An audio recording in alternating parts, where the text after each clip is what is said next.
பாஜக, அதிமுக இடையே அந்த கூட்டணி பேச்சுவார்த்தைகளும் போயிட்டு இருக்கு. திமுக தரப்புல கூட்டணி பேச்சுவார்த்தைகள் ஆரம்பிச்சா அங்க சலசலப்புகள் ஏற்படும்.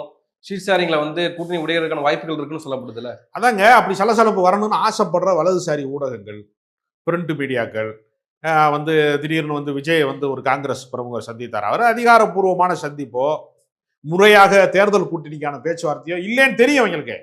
இருந்தாலும் பாத்தியலா உடைய போது பாத்தியலா விஜய வந்து எல்லாரும் தான் பார்ப்பான்.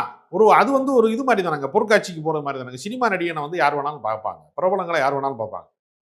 அதனால உடனே மாற்றங்கள் நிகழப் போகிறது, அது மாறப்போகுது, இது மாறப்போகுது, தலையில சுத்த போகுது, அப்படி என்னென்னமோ பொய்களை கட்டவிழ்த்து விடுறான். இப்ப பாருங்க, உங்களுக்கு கூட கூட்டணி சரியா வராதுன்னு இங்க இருந்து சொல்றான். இது ஏறத்தாழ ஜோசியம் சொல்ற மனநிலை தான். ஸ்டாலினோட ஜாதகத்துல இல்லைங்க, அவருக்கு முதலமைச்சராக யோகம் இல்லைங்கன்னு சொன்னவங்க எல்லாம் இப்ப எங்க இருக்காங்கன்னா திமுக ஆதரவு நிலைப்பாட்டுக்கே வந்துட்டாங்க. அவங்க எல்லாம் யாரும் நான் பேர் சொல்ல விரும்பல, ஜாதகத்திலே இல்லைங்கன்னாங்க.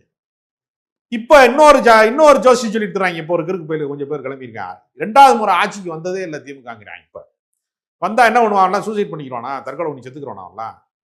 இதெல்லாம் அபத்தமானது. மக்கள் முடிவு செய்யணும். 2வது முறை ஆட்சிக்கு திமுக வரணுமா வரக்கூடாதா என்பதை வாக்காளர்கள் முடிவு செய்யறதா, நீ முடிவு செய்யறதா? வலதுசாரியெல்லாம் முடிவு செய்ய முடியாத. இவனா உட்கார்ந்துக்கிட்டு ஒவ்வொரு டிவிலையா உட்கார்ந்துக்கிட்டு 2 முறை கூட ஆட்சிக்கு வந்தது இல்லைங்க அப்படிங்கிறான்.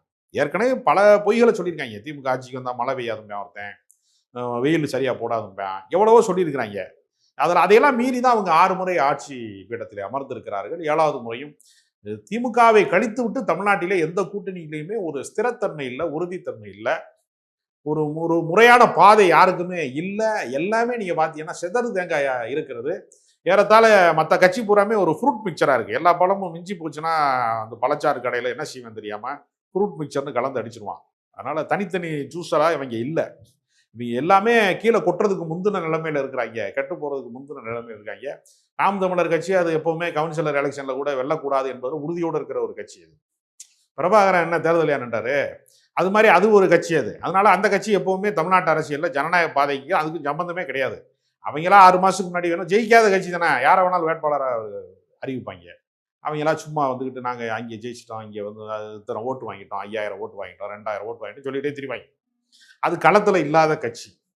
தாவேக்கா கட்டமைப்பே இல்லாத கட்சி. அதனால மறுபடியும் திமுக அதிமுகவுக்கு தான் போட்டி. அதிமுக பலவீனமாக இருப்பதனால திமுகவுக்கு அது பலமாக மாறும்.